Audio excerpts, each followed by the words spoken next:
Balaji math and science सब में आप सब लोगों का स्वागत है।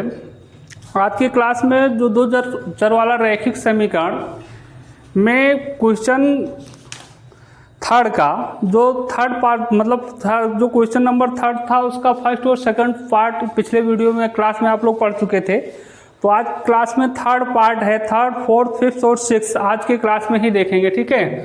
तो तीसरा पार्ट इसका ये कह रहा है कि एक क्रिकेट टीम के कोच ने 7 बल्ले और 6 गेंदें 3800 रुपये में खरीदी। मतलब एक कोई क्रिकेट की टीम है, उसका कोच ने 7 बल्ला खरीदा और 6 गेंदें कितने रुपए में? 3800 रुपये में खरीदी। पहले उसके बाद में कुछ दिन बाद या 2-4 दिन बाद, एक ही दिन बाद में उसने फिर खरीदा 3 बल्ले और 5 गेंदें खरीदी, 1750 रुपये में खरीदी, ठीक है। मतलब रेट वही था पर गेंद मतलब एक गेंद का और एक बल्ले का मूल्य उसी रेट से खरीदा। लेकिन जब पहले दिन खरीदा था तब 7 बल्ला और 6 गेंदें 3800 रुपये में खरीदी थी, और बाद में जब दूसरे किसी दिन खरीदा तो 3 बल्ले खरीदा उस दिन और 5 गेंदें खरीदी, तो उसे 1750 रुपये में खरीदी, मतलब देना पड़ा। तो प्रश्न ये कह रहा है प्रत्येक बल्ले और प्रत्येक गेंद का मूल्य ज्ञात कीजिए। मतलब आपको एक गेंद और एक बल्ले का मूल्य अलग अलग ज्ञात करना है कि एक बल्ले का मूल्य कितना है, एक बल्ला कितने रुपए में मिलेगा और एक गेंद का मूल्य कितना है। मतलब प्रश्न कहने का मतलब फर्स्ट शर्त से ये कह रहा है कि 7 बल्ले और 6 गेंद का मूल्य 7 बल्ले और 6 गेंद का मूल्य 3800 रुपये है, और 3 बल्ले और 5 गेंद का मूल्य 1750 रुपये है। बहुत सिंपल प्रश्न है, इसमें कुछ नहीं करना है। इसके लिए आप मान लीजिए कि माना 2 चर में लगाना है, एक चर में लगाना नहीं तो 2 चर में है, तो इसलिए एक बल्ले का मूल्य x रुपया मान लीजिए और एक गेंद का मूल्य y रुपये मान लीजिए। तो यहाँ पे सबसे पहले लिख लीजिए आप लोग, माना कि एक बल्ले का मूल्य x रुपये तथा एक गेंद का मूल्य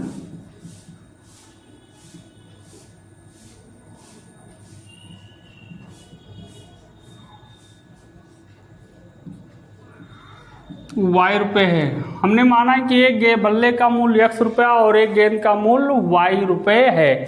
मतलब एक गेंद अगर खरीदा जाए तो कितने रुपए में मिलेगा? x रुपये में, और एक बल्ला खरीदा जाए तो कितने रुपए में मिलेगा? y रुपये में, ठीक।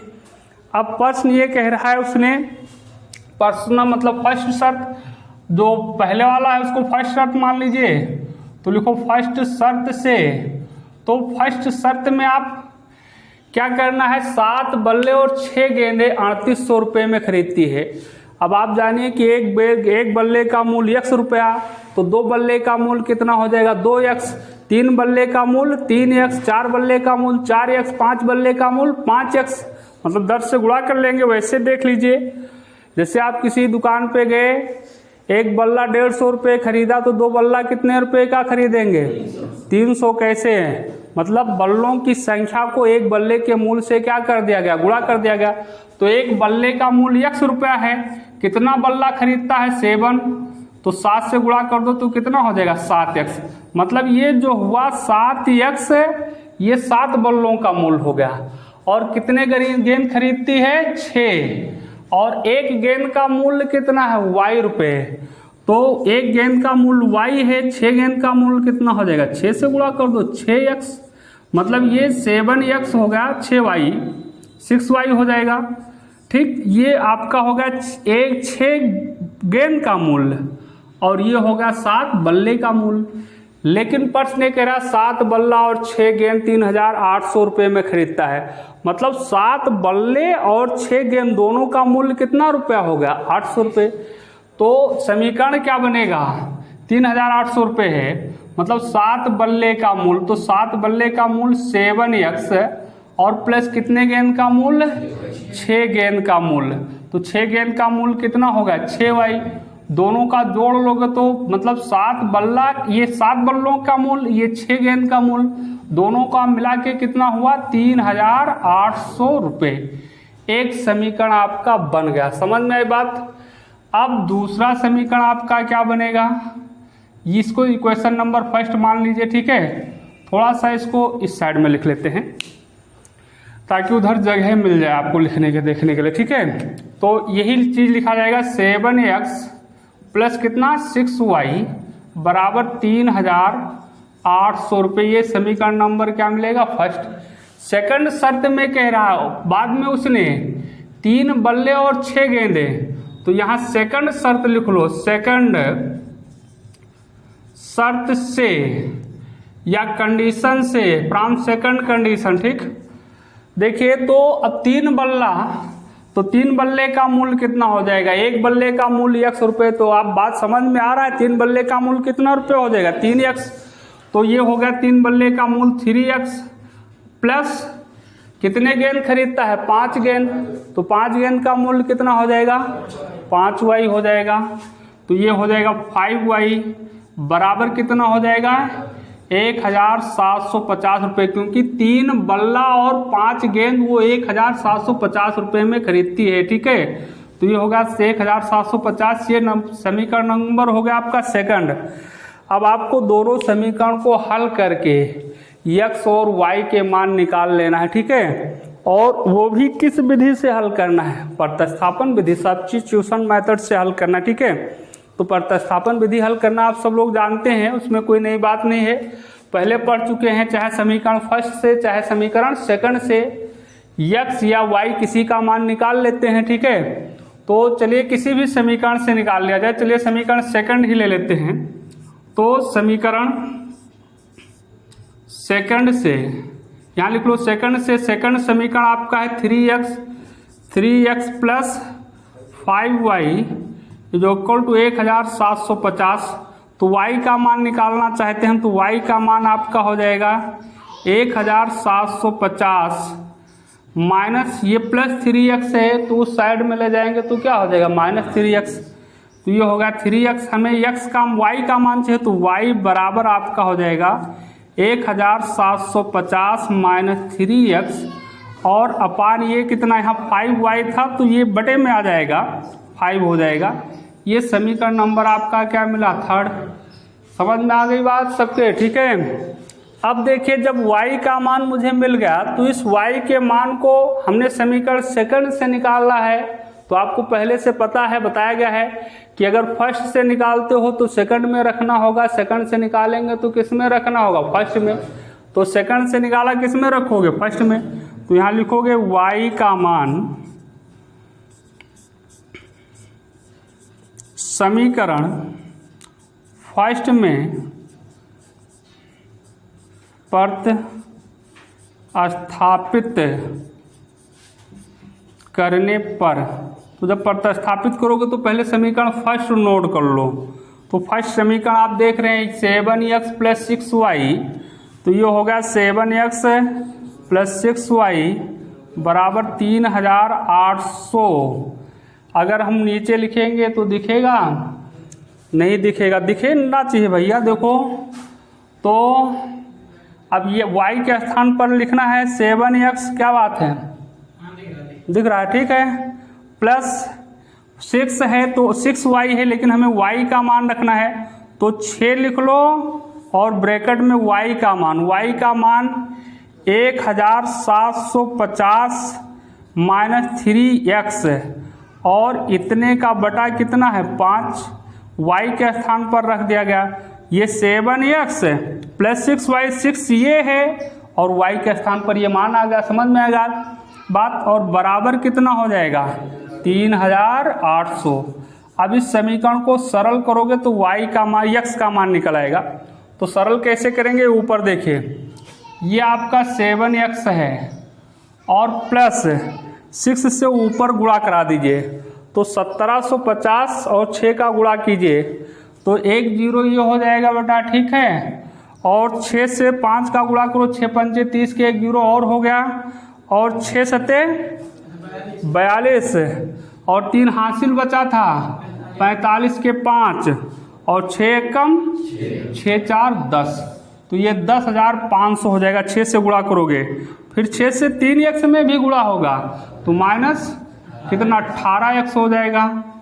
18x और इतने का बटा ही आपके पास 5 है और ये बराबर होगा कितना 3,800। इस 5 से 7x में गुणा कर दो, मतलब ये जो बटा 5 है इससे 7x में और 3800 में गुणा कर दीजिए, आपका हर क्या हो जाएगा, खत्म हो जाएगा, बटा खत्म हो जाएगा।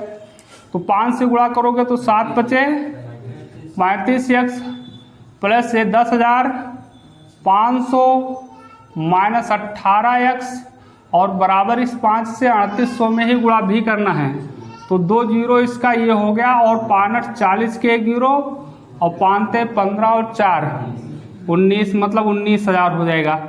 हमें x का मान ज्ञात करना है तो ये 35x है और ये माइनस में 7 18x है। तो 35 में से 18 घटा दो 17x होगा। 35 में से 18 घटाने पर कितना आएगा 17। तो ये हो गया 17x और बराबर 19,000 और ये जो 1,500 था उसको हम इधर माइनस उस पक्ष में ले गए तो 1,500 नहीं 10,500, तो 10,500 हो गया। अब ये हो गया बेटा 17x और बराबर 19,000 में से 10,500 घटा देना है। 1 जीरो इसमें और बढ़ाना है ना, इसमें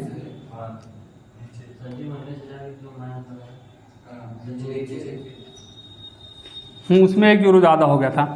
तो बताओ कितना बचेगा 8,500। ठीक, मतलब 19,000 में से 10,500 घटा सकते हैं, आप घटा के देख लीजिए।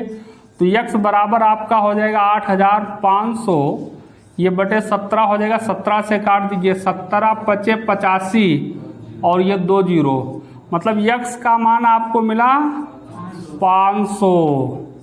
ठीक, x का मान आ गया। अब x का मान किसी भी समीकरण में रख के y का मान निकाल लीजिए। तो x का मान किस समीकरण में रख दिया जाए, फर्स्ट में, थर्ड में रखो। फर्स्ट में क्यों रखो, फर्स्ट सेकंड थर्ड तीनों में रख सकते हो, आएगा, लेकिन थर्ड आपके लिए ज़्यादा इजी रहेगा। ठीक है, आसानी से निकल आएगा, मतलब ज़्यादा बड़ा नहीं होगा। तो यहाँ लिख लो x का मान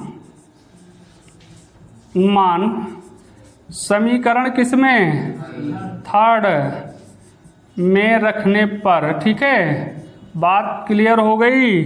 तो y बराबर आपका हो गया बेटा 1,750 माइनस 3x बटे कितना है 5। तो y बराबर ये हो जाएगा 1,750 माइनस 3 गुणे x के स्थान पर कितना रखोगे 500, है कि नहीं है, क्योंकि x का मान 500 पहले ज्ञात किया गया है, बटे 5 है ही है।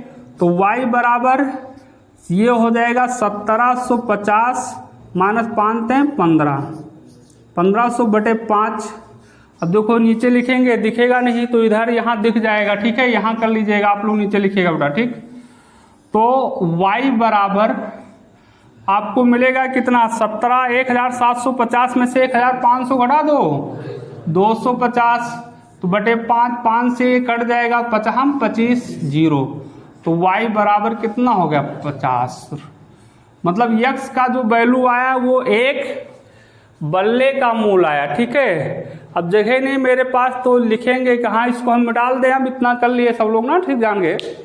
तो x का मान याद रखिएगा 500 और y का मान कितना आया है 50 रुपये। तो यहाँ उसके नीचे जहाँ हल खत्म हुआ उसके नीचे आंसर लिख लीजिएगा। आप लोग ऐसे लिखोगे, इसी प्रकार लिखना चाहिए। अतः शब्द लिखो, फिर लिखो एक बल्ले का मूल्य, बल्ले का मूल्य बराबर क्या माना गया था x, और x का मान कितना आया 500 रुपये। एक बल्ला 500 रुपये में मिलेगा तथा एक गेंद का मूल्य बराबर कितना y का मान कितना आ गया 50 रुपये। मतलब एक बल्ले का मूल्य 500 रुपये और एक गेंद का मूल्य 50 रुपये होगा। अब अगर आप बैलेंस करना चेक करना चाहते हो तो तब चेक भी कर सकते हैं। जैसे 7 बल्ला और 6 गेंद 3800 रुपये में, एक बल्ला 500 रुपये में मिल रहा है, तो 7 बल्ला कितने मिलेगा? अरे एक बल्ला 500 रुपये का, तो 7 बल्ला कितने? 3500 रुपये का। एक गेंद 50 रुपये में, तो कितनी गेंद खरीदती है वो? 6, तो कितने रुपए का हो जाएगा? 300, है कि नहीं है? दोनों जोड़ लो, 0 0 8, देखो 3800 आएगा। सेकंड शर्त वाले से भी चेक कर सकते हैं, वही आएगा। नेक्स्ट क्वेश्चन देखिए, अगला क्वेश्चन क्या है? अगला क्वेश्चन आपका है कुछ किराए से संबंधित है। इसमें ये कह रहा है एक नगर में टैक्सी के भाड़े में एक नियत भाड़े के अतिरिक्त चली गई दूरी पर भाड़ा सम्मिलित किया जाता है। मतलब टैक्सी का किराया निर्धारित करना है, तो उसमें एक नियत भाड़ा होता है। टैक्सी, ट्रेन, बस, किसी का भी भाड़ा या किराया निर्धारित होता है, तो उसमें 2 तरह का होता है। एक तो एक फिक्स वैल्यू होती है, फिक्स किराया होता है, उतना लेना ही है, और उसके बाद जितनी दूरी आप यात्रा करते हो उस हिसाब से किराया देना पड़ता है। तो जो फिक्स किराया है उसी को यहाँ नियत किराया कहा गया है। और अतिरिक्त चली गई दूरी, और दूरी का किराया क्या है आपका? मतलब अलग से जो जितना दूर चलेंगे उतना किराया देना पड़ेगा, ठीक है।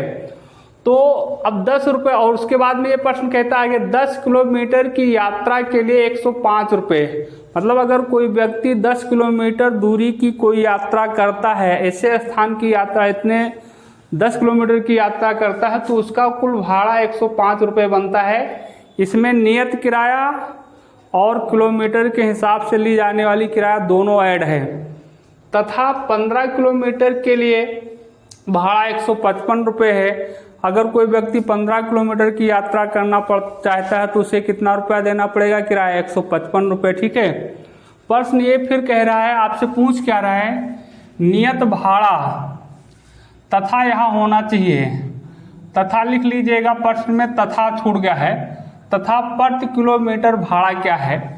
मतलब नियत भाड़ा कितना है, निश्चित भाड़ा क्या है, तथा प्रति किलोमीटर मतलब 1 किलोमीटर के हिसाब से जो किराया है वो क्या है, दोनों ज्ञात करना। उसके बाद और कुछ पूछ रहा है, कह रहा है एक व्यक्ति को 25 किलोमीटर यात्रा करने के लिए कितना भाड़ा देना होगा। अगर कोई व्यक्ति 25 किलोमीटर की यात्रा उस टैक्सी से करना चाहता है तो कितना भाड़ा देना होगा, ये आपको ज्ञात करना है। तो ये आप जब ज्ञात कर लेंगे, पहले आप नियत भाड़ा ज्ञात कर लीजिए और फिर क्या ज्ञात कर लीजिए, दूरी का भाड़ा, मतलब पर किलोमीटर दूरी का भाड़ा ज्ञात कर लीजिए, ठीक है। तो नियत भाड़ा वो होता है, एक फिक्स होता है। आप चाहे 10 किलोमीटर की यात्रा करो, चाहे 20 किलोमीटर की यात्रा करो, चाहे 50 किलोमीटर की यात्रा करो, वो फिक्स वैल्यू आपको देनी ही देनी है, चाहे 1 किलोमीटर का यात्रा कीजिए, ठीक है। लेकिन अब दूरी का और बाकी किराया आपका बढ़ता चला जाएगा दूरी के हिसाब से, ठीक है। तो नियत भाड़ा यहाँ हम मान लेते हैं X रुपये, और नियत भाड़े में जितने दूरी की किराया यात्रा करोगे उतना क्या होता चला जाएगा, ऐड होता चला जाएगा। पहले एक सामान्य उदाहरण से समझ लीजिए। मान लेते हैं कोई व्यक्ति है जो किसी साधन से यात्रा करना चाहता है, उसका नियत भाड़ा 50 रुपये है। कितना रुपये है? 50 रुपये है। अब वो और 1 किलोमीटर दूरी की यात्रा करता है तो उसका भाड़ा 5 रुपये, मतलब प्रति किलोमीटर दूरी का भाड़ा कितना है? 5 रुपये, और नियत कितना है? 50 रुपये। अगर वो व्यक्ति 5 किलोमीटर की यात्रा तय करता है तो कितना रुपया किराया देना पड़ेगा? नियत भाड़ा 50 रुपये तो देना ही देना है, और 1 किलोमीटर के दर से कितने किलोमीटर का देना है? 5 किलोमीटर का। तो 1 किलोमीटर का 5 रुपये है, तो 5 किलोमीटर का कितना रुपया हो जाएगा? 50 रुपये, वो 25 रुपये हो जाएगा, मतलब 25 रुपये हो जाएगा। तो 50 तो नियत किराया हो गया और प्लस 25 रुपये दूरी का किराया हो गया, तो कुल उसे दोनों जोड़ करके कितना रुपया देना पड़ेगा? 75 रुपये, ठीक है। तो इसी प्रकार से जो ये 105 रुपये है, इसमें नियत किराया भी जुड़ा है और 10 किलोमीटर की दूरी का किराया जुड़ा हुआ है। बात समझ में आ रही है? तो देखिए, अब आप पहले ये मान लो नियत किराया X रुपये, नियत भाड़ा मान लीजिए X रुपये, और दूरी का किराया अतिरिक्त चली गई दूरी वाला किराया कितना है? Y रुपये प्रति किलोमीटर। 1 किलोमीटर का Y रुपये। हाँ, पूरी दूरी का नहीं, कितने किलोमीटर का है, 1 किलोमीटर का y रुपये। ठीक है, तो देखिए यहाँ लिखोगे माना कि टैक्सी का नियत या निश्चित, ठीक है, नियत किराया, नियत भाड़ा लिख लो या किराया लिख लो, क्योंकि भाड़ा लिखा गया तो वही लिख लेते हैं, भाड़ा, भाड़ा x रुपये है। कितने रुपए है, x रुपये है। ठीक, तथा अतिरिक्त चली गई दूरी, मतलब दूरी का भाड़ा कितना रुपया है, दूरी का भाड़ा कितना मान लो, y रुपये प्रति किलोमीटर। मतलब प्रति किलोमीटर का मतलब क्या हुआ, 1 किलोमीटर का किराया y रुपये, तो 2 किलोमीटर का कितना हो जाएगा, 2y, 3 किलोमीटर का कितना हो जाएगा, 3y। ठीक है, तो दूरी का भाड़ा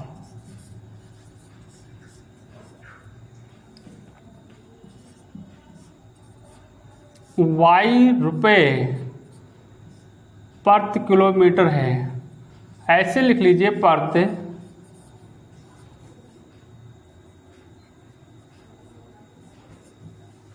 किलोमीटर है। ठीक, ये बात हो गई आपकी। अब आपके लिए 2 शर्त दिए गए हैं, एक 10 किलोमीटर का भाड़ा दिया गया है और एक 15 किलोमीटर का भाड़ा दिया गया है। तो दोनों शर्तों से कितने समीकरण बनेंगे, 2 शर्त अलग अलग 2 समीकरण बनेंगे। दोनों समीकरण को आप हल करेंगे, x और y का मान निकलेगा। तो जो x का मान होगा वो क्या हो जाएगा, नियत भाड़ा, और जो y का मान हो जाएगा वो क्या हो जाएगा, 1 किलोमीटर प्रति किलोमीटर दूरी का किराया हो जाएगा। ठीक है, समझ में बात। तो अब आप यहाँ लिखिए फर्स्ट शर्त में ये कहता है कि 10 किलोमीटर के लिए भाड़ा 105 रुपये है। मतलब 10 किलोमीटर का भाड़ा कितने रुपए देना पड़ा, 105। लेकिन इस भाड़े में क्या क्या सम्मिलित है ये जानो पहले। नियत किराया सम्मिलित है, और क्या सम्मिलित है, दूरी का किराया, जितने दूर जाता है वो। ठीक है, y रुपये प्रति किलोमीटर की दर से जुड़ा हुआ है। तो नियत किराया तो x फिक्स है, वो फिक्स वैल्यू है, तो मतलब x हो गया ये नियत किराया प्लस दूरी का किराया। कितने किलोमीटर दूरी तय करता है, 10 किलोमीटर, और 1 किलोमीटर दूरी का भाड़ा कितना है, y रुपये। तो 10 किलोमीटर का कितना रुपया हो जाएगा, 10y। 1 किलोमीटर का y रुपया, तो 2 किलोमीटर का 2y, 3 किलोमीटर का 3y, 4 किलोमीटर का 4y। इसी प्रकार से 10 किलोमीटर का कितना होगा, 10y। अब दोनों को जोड़ करके कितना रुपया लिया गया है, 105 रुपये। तो 105 रुपये आपका ये हो गया बेटा समीकरण नंबर फर्स्ट। इस प्रकार से आप लोग समीकरण सेकंड अपने आप बना ले जाओगे। सेकंड समीकरण क्या है, 15 किलोमीटर के लिए भाड़ा 155 रुपये है, तो ये सेकंड कंडीशन हो जाएगा। तो यहाँ लिखा जाएगा सेकंड शर्त से। सेकंड शर्त में अब बताओ समीकरण कितने लोग बता सकते हो, 15 किलोमीटर के लिए भाड़ा 155 रुपये है, तो नियत किराया प्लस 15 किलोमीटर का किराया कुल मिला के कितना होगा, 155। तो नियत किराया x रुपये हो गया। नियत तो निश्चित वही है, अब इस बार वो 15 किलोमीटर का, तो 1 किलोमीटर का y रुपये है, तो 15 किलोमीटर का कितना हो जाएगा, 15y। मतलब 1 किलोमीटर का किराया अगर y रुपये, बात समझ रहे हैं, तो 15 किलोमीटर का कितना हो जाएगा, 15y। है कि नहीं है। देख, ये नियत किराया प्लस 15 किलोमीटर की दूरी वाला किराया, दोनों मिलकर कितना हो गया, 155 रुपये। ये दोनों समीकरण हल कीजिए, x और y का मान निकाल लीजिए। ठीक, प्रतिस्थापन विधि से हल करना है तो कोई परेशानी नहीं, चाहे समीकरण फर्स्ट से हल कर निकाल लो x का मान, या सेकंड से निकाल लीजिए। चलिए मैं इस बार समीकरण फर्स्ट से निकालता हूँ। समीकरण फर्स्ट से, तो फर्स्ट समीकरण है आपका x प्लस 10y बराबर 105। x का मान निकालना अच्छा रहेगा, तो 105 माइनस 10y, मतलब y को मैंने उधर क्या कर दिया, पक्षांतर कर दिया। इसको समीकरण नंबर क्या मान लें, थर्ड। यक्स का मान समीकरण मैंने फर्स्ट में निकाला है, इसलिए किस में रखेंगे, सेकंड में। तो यहाँ लिखो यक्स का मान समीकरण सेकंड में रखने पर या प्रतिस्थापित करने पर, जो लिखना होगा वो लिख लीजिएगा आगे, ठीक है, चाहे लिखने पर रखने पर, चाहे प्रतिस्थापित करने पर। तो समीकरण सेकंड आपका है क्या, x प्लस 15y बराबर 155, ठीक है। अब x का मान रख दो, x का मान मैंने ये निकाला, x बराबर 105 माइनस 10y। तो इस x के स्थान पर आपको लिख लेना है 105 माइनस 10y और प्लस कितना 15y बराबर कितना 155।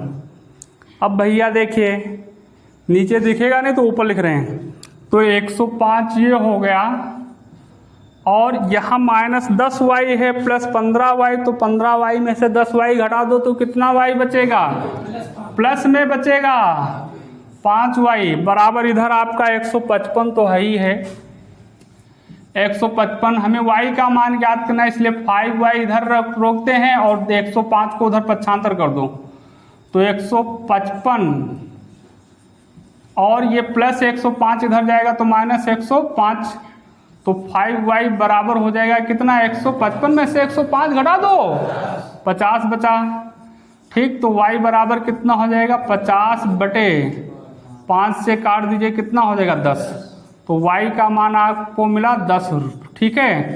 अब y का मान किसी भी समीकरण में रख के आप x का मान निकाल सकते हैं, लेकिन निकालना आसान किस समीकरण में है, थर्ड में, तो आसान काम ही करना चाहिए, कठिन काम तो करना नहीं चाहिए, ठीक है।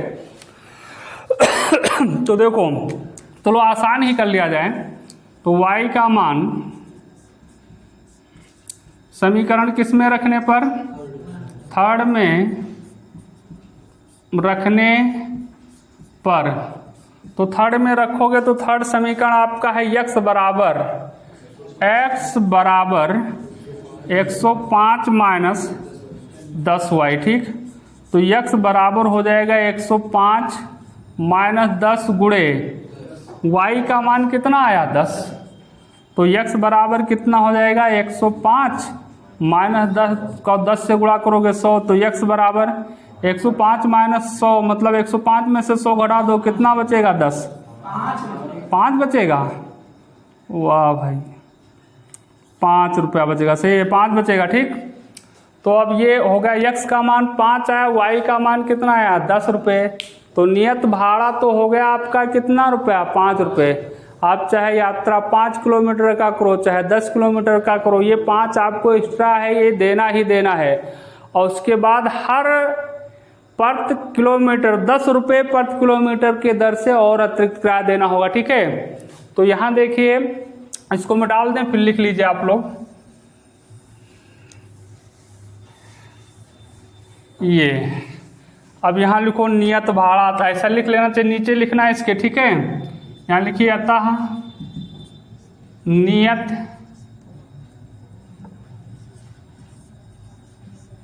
भाड़ा बराबर x रुपये है, तो x रुपये x के स्थान पर कितना रख दो 5 रुपये।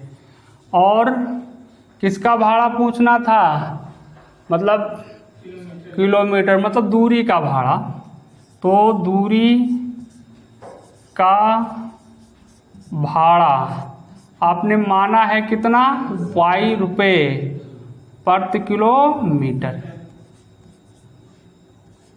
तो y के स्थान पर कितना रखोगे 10, तो 10 रुपये तो आपको 1 किलोमीटर के हिसाब से देना पड़ेगा, 10 रुपये प्रति किलोमीटर, ठीक है। यहाँ रुपये लिख लिया करो बेटा, हाँ किलोमीटर हो गया, ये किलोमीटर हो गया, ठीक है। लेकिन आगे ये भी प्रश्न पूछ रहा है, आगे थोड़ा सा और पूछ रहा है 25 किलोमीटर की यात्रा करने के लिए कितना भाड़ा देना पड़ेगा, तो ये एक्स्ट्रा चीज़ पूछ रहा है। तो अब यहाँ लिखिए, अब लिख लो या वैसे लिख लीजिएगा 25 किलोमीटर का भाड़ा, तो 25 किलोमीटर का भाड़ा मतलब नियत किराया, नेत भाड़ा, तो नेत भाड़ा कितना रुपया है, एक मतलब वो 5 तो फिक्स वैल्यू है, 5 रुपये देना पड़ेगा, प्लस 25 किलोमीटर का दूरी का किराया देना पड़ेगा। तो 1 किलोमीटर की दूरी का किराया कितने रुपए है, 10 रुपये। तो 10 गुणे कितने रुपये दूरी तय करती है, 25। अब इसको सरल कर लो, 5 और इसका गुणा कर लो 25 को 10 से, 250 रुपये। इसको गुणा जोड़ लो तो कितना हो जाएगा, 255 रुपये भाड़ा आपको। अगर आपको वो व्यक्ति, कोई भी व्यक्ति 25 किलोमीटर की यात्रा तय करता है तो उसमें कितने रुपए देने पड़ेंगे, 255 रुपये। ठीक है, आगे शेष बचे हुए क्वेश्चन को अगले क्लास में देखेंगे। 2 क्वेश्चन बचा है, 5th और 6th। तब तक के लिए आप सभी लोगों को धन्यवाद।